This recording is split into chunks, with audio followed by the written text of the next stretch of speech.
What's going on? We have just returned home from being away, and I came back and I wrote something down on the typewriter, and I felt like maybe sharing it. Why not? Why the frippity frop not? This, I believe, will be the beginning of the next Forgotten series. So it's kind of like a sneak peek of the next episode. Are you ready? My work has never truly began, yet here I sit. Though it be a prison, it could be said one of my own invent. Though I myself have surrendered to it, I relinquished my power and wrapped the chains around my wrists. I am the gatekeeper. I am the oppressor. Yet truly in my heart I would never admit it, though I know it deep down. Well, I would never admit to that. My heart would allow it. And yet I see you looking back to me, looking at me with those judging eyes, those deceitful eyes, one that threw the chains upon me more than I could ever understand. And yet I claim such a torrent upon my soul. I could say it was of my own doing, but it was you that cast me under this heavy cloud. Oh, how I could rue this day of triumph, one that was spoken of by us, me and you. Together we have set about this journey of self-exile and eventual prophecy. One prophecy that was made in that pact so very long ago. My heart stirs, it swells with anticipation, for I could hope soon it will all be over, and with the drop of a hat I will cease. But that is for you to decide, and I shall await your discontented heart to relinquish its power over me. I stir in my sleep, I toss and turn. That sticky wet pang of torment is holding my soul once again. Gods, if it could only stop, that damnable torrent. Though it was you, it was I, and together we set out so very long ago to bring an end to my life, to break it from the cyclical torture it will forever spin upon. And at the promise of reprieve, I would dutifully await. Not in cessation of my very being, but in fact a quiet contemplation of thy soul awaiting to lift from this earthly toil. There it is. I can feel it now. Your hand reaches over me. There it wavers. There it stays itself, as if it awaits my command. Oh, please, I shouted. Please relinquish my power. Take from me what was borrowed. Take from thy hand that hold I still carry within. That fear to pull from what I could never understand. That feeling of fear. One and only one that holds me to this undesirable soil. And there it was. There was that quiet reprieve in the dark. There my soul finally left its vessel. That quiet last breath fell from behind my lips to coil into nothingness. It hisses and died there as I did, and there my freedom came. Alone, alone and in that quiet embrace, in your hands I go, take me from this place. And as the memories faded, so did my heart, and with it, so my soul fell away, until I was nothing. I was empty. All thought had left me, and like an abandoned ship, I wavered on alone in the mists, laboring to crash in whatever obstacle would come to its unmanned course. Alone, adrift, until finally something stirred within, something I did not know was there. And soon enough, like a virus, I could feel this being multiply in the darkness. Multiply and multiply. Until finally I was no longer me, but instead I was he and they. And that was the true beginning of my reawakening. The first breath taken. The first time realized I was now to witness that with which my body would take me. And like a leaf on the wind, I went wherever I could happen. And that path, though isolated, was not alone. For within my once emptied vessel, I would watch as it took new life. A life that found purpose and reason. One that was more and more beyond the scope of anything that I could ever imagine. One that led to everything that would come in the following tale. I tell you this now in the hopes to seek of you, to beg of you, please, please save me. Please put a stop to this blasphemy. Stop this wickedness that was born from idle hand. I beg you to listen. I beg you to forgive, and most of all, I beg you to save me. Save me from these. Harius. Oh, what does that mean? Well, you'll find out. Something that we're working on, my friend. Something we're working on indeed. Hopefully you got the gist of what's going on there. I mean, the metaphysical part, the physical part, the metaphorical part, the real part, you know. It's a story of when one casts themselves out beyond for the quiet hope of a retrieval. As a human soul, we suffer in the world around us, and we always cry out for a higher power to save us, to steal us away from this. What will it take for you to take me from this? I will promise you anything, we say. Well, sometimes when you relinquish your power and give it to something higher, you don't know its true intent upon you. When it seeks from you, waits for you to be in your weakest state. And in that, when you abandon yourself and your vessel goes to ruin, and your soul escapes, and that vessel goes to ruin, you never truly know what can find you as you rot away. As the soul escaped the body and went to what we could imagine would be like the astral, what clung to it as it floated there, abandoned? Instead of you in your own soul experiencing what happens when you relinquish the power to something higher than you. What enters it? What uses it? In that sense, it's a very subtle play on spirituality. When you relinquish control of yourself to something higher than you, what replaces you? Something that isn't you.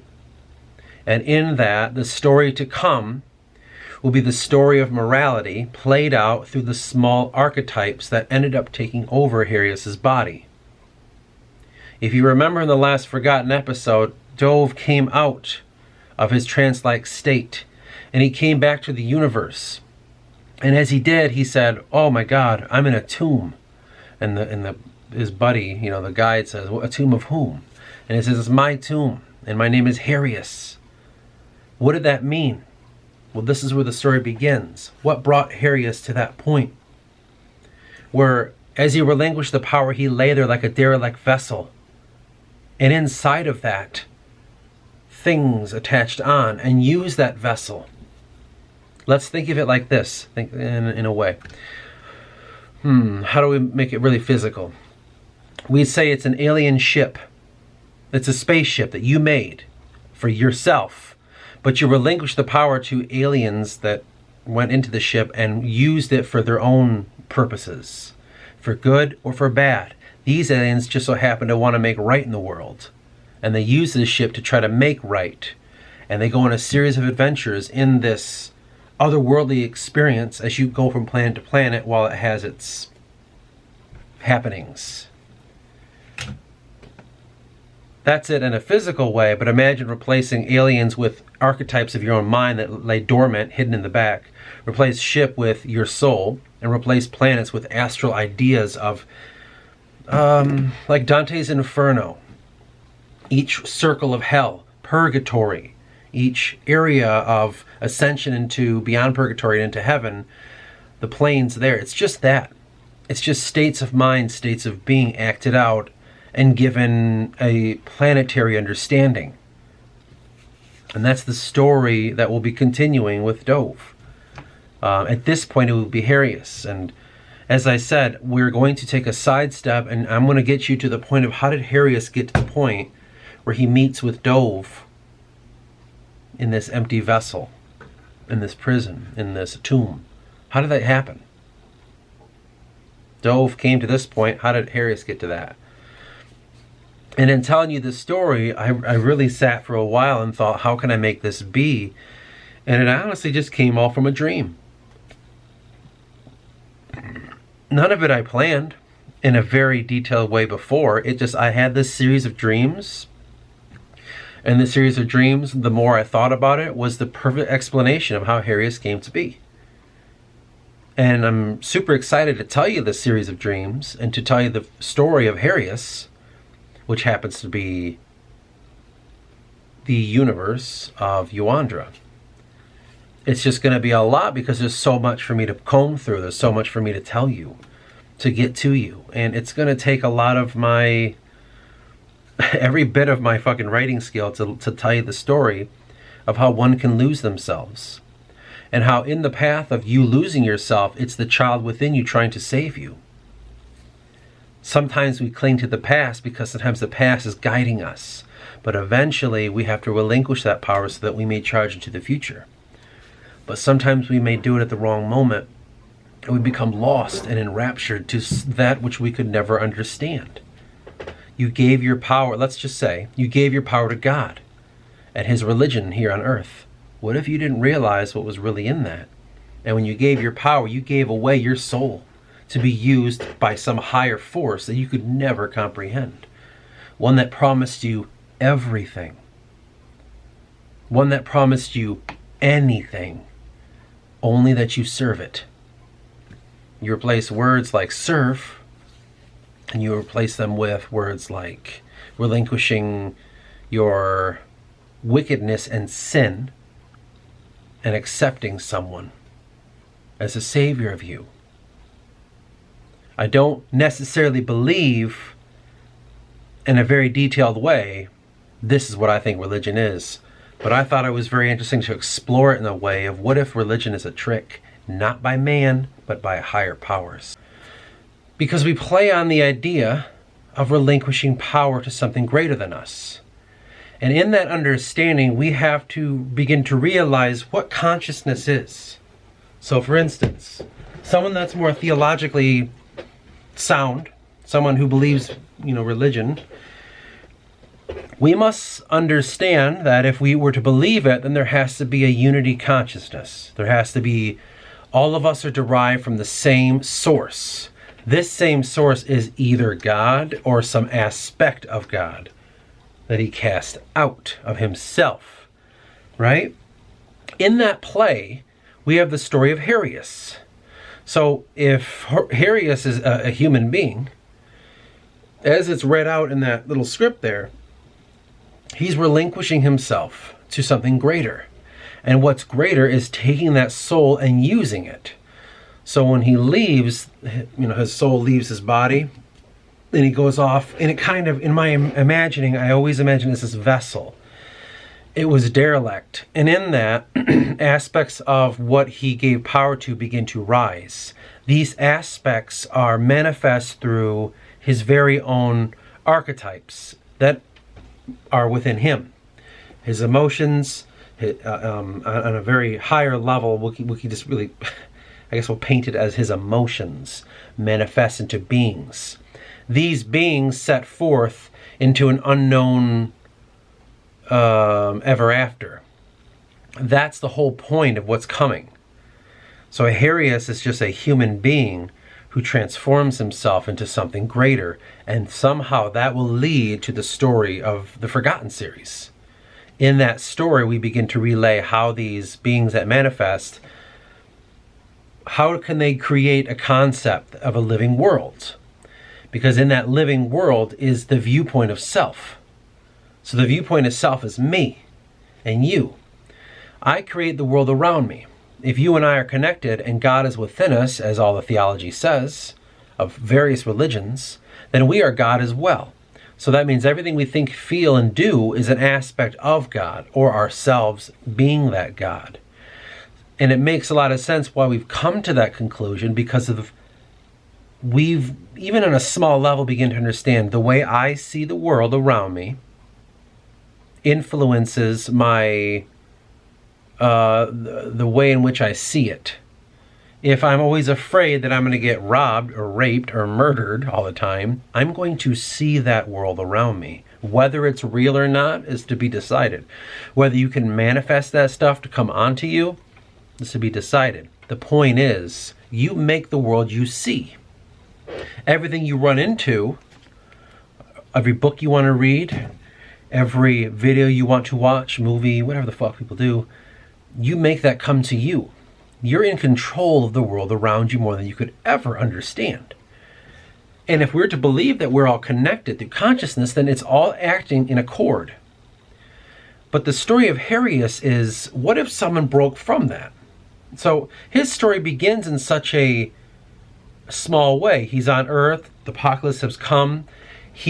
This atheist who wants to separate himself from the idea of God and consciousness and all that, finally wants to die. He says, I'm done. I can't go on anymore. I want to die. And in that wanting to die, a voice finds him to beg of him to relinquish his power upon his soul.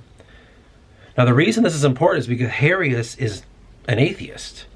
He doesn't believe in, like, oh, the soul and after death. It's just lights turn off, right? That's the classic idea of an atheist, at least. We're talking like 1800s version, right? If you're relinquishing the power, you're giving it to something else. That is a direct play on the idea of what if the religion you seek is treachery? What if the religion that you hold within you is a trick upon you to relinquish your control of your soul because it will be used for said purpose? I'm not talking about morality for good or evil, like the devil is going to actually get it. That's what's really going on. Like, no. It's beyond good and evil. It's beyond duality. You are just a small tool that is needed. What if it's like this? What if each little electron inside, or whatever, forgive me, but whatever it makes electricity, what if you can get it down to a level where they each have their own consciousness and they begin to realize, wait a minute, I'm being used by some higher fucking being, killing me, taking me, tricking me to think that I need to do this?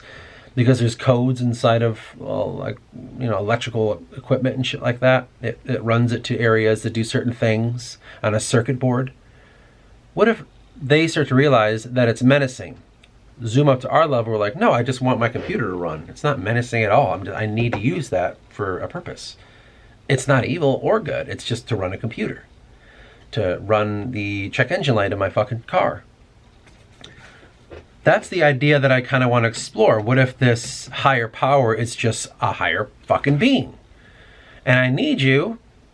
And inside there's codes and programs to make you really want me to need you. And it goes in any way you want, from religion to science to whatever the fuck you want to believe. It helps you get to that point because I need you anyway. What if you're just some small little thing that's helping run a massive computer you can never understand? That's all you are. You're doing something really great. You're actually helping the person on that level invent some cure for his people or whatever the fuck. That's it. What if Harius finally can break this cycle, though? What if he can relinquish the power that these higher beings have? What if this is all blasphemy? What if none of this is meant to be? What if every universe is a small cell inside of a larger being? And we're all doing our design purpose, just like the little things inside of your body are all helping you live. Do they know that if they were given consciousness? Or do they think they're just doing what they're doing? How does cancer grow in our body? Does the body have more power than we believe? Our mind as well? That's to be decided. I can't necessarily fucking nail that down. But the story of Harius, or Harius, as I keep wanting to call him, Harius, is the exploration of that. Simple. That's all it is. There's no more to it than that. I like to say it is much deeper, and forgive me because I did an entire video already and it got corrupted. So I got 14 minutes to try to remember what the fuck I was talking about, and this is not doing justice to it. I don't remember what I talked about. So if this seems a bit jumpy, forgive me. That's the reason why it is.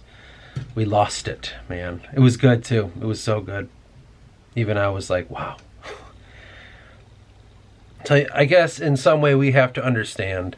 The reason I'm telling you this story is to get you to understand, what if there's a universe inside your mind that is being made by beings outside of yourself, but it is you? And what if it's a cycle that keeps repeating over and over and over again, and it's up to you to break that cycle? It just takes a smaller you to fucking see that. The you now and the you then can solve the you in the future. Something like that, I don't know. Hopefully some of this made sense to somebody, but man, I'm really bummed out that I lost that. It was like 14 fucking minutes of me saying something coherent. We'll see if this works on the end of the first video. I didn't even watch the first one. It's broken in 2 parts. You'll see when I touch the camera. I have to go to the next slide. The next, because the video caps out. After like 15 minutes, it'll say I can't record anymore. So I have to go to the next one. And the next one got fucking corrupted magically. So, here we are. Anyway, that's what's coming next in the Forgotten series. Hopefully, we will do it justice. Here's for hoping.